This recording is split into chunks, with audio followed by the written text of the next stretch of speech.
Good afternoon, everybody. Pigskin Pete here. Welcome to Roadshow Sports, coming at you live from beautiful Charleston, South Carolina. Now, you may be thinking to yourself, if you're one of these people, why do I keep seeing this ugly Pigskin Pete guy's face pop up every time I get a notification from the Volunteer Roadshow? Well, listen, that's something you're going to have to take up with my man Catfish. And if you're one of these people that does not like seeing my ugly mug on his channel, then today is not your day, because here I am. Nonetheless, I'm still going to give it to you live. I'm still going to give it to you uncensored and unfiltered like I normally do. Before we get started, please hit that like button and hit that subscribe button for my man Catfish. If you want to see me more, which probably you don't, but if you do, you can come see me at Pigskin Pete on YouTube. Also, you can find me on Twitter at Pete Pigskin. Now, Catfish sent me an article explaining that the NCAA is thinking about changing the overtime rules for college football. Now, most people, including myself, think that the college football overtime rules are already light years better than what the NFL offers. You can even ask NFL fans, most of the guys that don't even really like college football, they're NFL guys, agree that the NFL overtime rules are no good compared to the college system. But what they're trying to do, I think, is try to make it a little bit safer and end the games a little bit earlier. I think really this is probably a reaction to the game that happened this past season between Texas A&M and LSU. I believe that went to 7 overtimes, which is really ridiculous. When you get to 7 overtimes in any sport, especially in football, you're really risking injury. And let's not forget the fact that these are college kids. They're not professionals getting paid millions of dollars to put their life on the line. They're not gladiators fighting tigers and lions in the Colosseum in ancient Rome. We don't want to see something.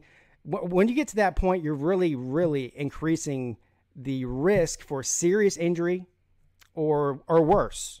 I mean, let's look at it this way. It's one thing to have 7 overtimes in December in Texas or Alabama or wherever, or Oklahoma, when it's 65 degrees outside and the humidity is low. That's a whole nother situation to have a 7 overtime or 8 overtime game in September in Miami when it's 98 degrees outside. Or if you flip it around even and say a 7 or 8 overtime game in Michigan or Ohio or Wisconsin when it's 5 degrees outside. This is really not a good thing for football. Now, the vast majority of these overtime games will never see 5 or 6 or 7 overtime, so it's a very small percentage of these games that are going to be affected if this new rule goes into effect. But I do like the direction that they're heading in, and I'll give you my criticism, my only criticism of it, after I explain it to you. Now, most of you, if you're watching this, are college football fans, so you already understand the college football overtime rules, but I'm going to go ahead and rehash them anyways. So the current system is you start on your opponent's 25-yard line, and you get a touchdown, and within the first 2 overtimes, you can either kick an extra point or choose to go for a 2-point conversion. The current system has, after 2 overtimes with equal possession, that you are now forced to go for a 2-point conversion after a touchdown, and you're not allowed to kick an extra point, which is good.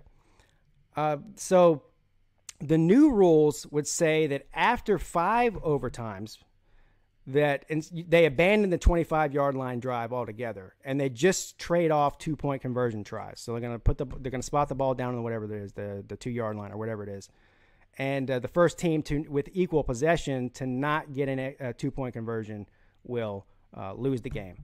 Now, I like this. My only criticism of this, again, would be that I think that why wait till 5 overtimes? Why not do it after 3? Anything they can do to make these a little bit shorter. 3 and 4 overtimes is more than enough. And instead of making them drive 25 yards, I like that part of it, but let's do whatever we can do to end this sooner. It's just too much. There's no reason any game should go to 7 overtimes. So that's my only criticism, is why wait till 5 overtimes to do it. Let's do it maybe at 3. Start doing that at 3. End the game quicker. So another part of this rule change would be that I think they said after 5 overtimes, they're going to give a 2-minute break between possessions to let these players rest and rehydrate and maybe stretch or whatever, which seems like common sense to me. I mean, aren't they already getting like a 2-minute break between possessions for commercial breaks and whatever? And why make it 2 minutes? What's with that? Why not 5 minutes? Why not 10 minutes? I understand what they're trying to do. They're trying to put something in there where they can say, well, look, we're concerned about player safety, so we're going to give them a 2-minute break, but they're really already getting a 2-minute break. Let's not kid ourselves. Let's make it longer than 2 minutes. And what they're trying to avoid here is ties. And I do like the fact that college football does not allow for ties like the NFL does. I do like that, but I mean, how many overtimes do you go to before you maybe say, you know what, maybe we should have a tie? Really? I mean, somebody had to have a heart attack or a heat stroke out there before they say, oh, yeah, maybe after 3 or 4 overtimes we're going to do ties. So anyway, it's not a huge change in the rules. I do like the direction they're going in, is trying to end the game sooner. And again, like I said, this is going to affect a very, very small percentage of overtime games because most of them don't make it past 2 or 3 overtimes to begin with. But the ones that do, like the LSU and A&M game from last year, maybe can speed this thing up and get a winner a little bit quicker. So thank you for tuning in. Hey, listen, if there's any, if you like the current system, let me know that in the comments section. If you have ideas to somehow make the overtime better in college than what they're proposing or what it already is, also let us know that. Any comments, including you don't want to see Pigskin Peete on this YouTube channel anymore, that's all accepted. And again, please hit that like button and subscribe button for my man Catfish. I will see you next time, whether you like it or not. I'll see you, college football fans. Have a great day. Pigskin Peete checking out.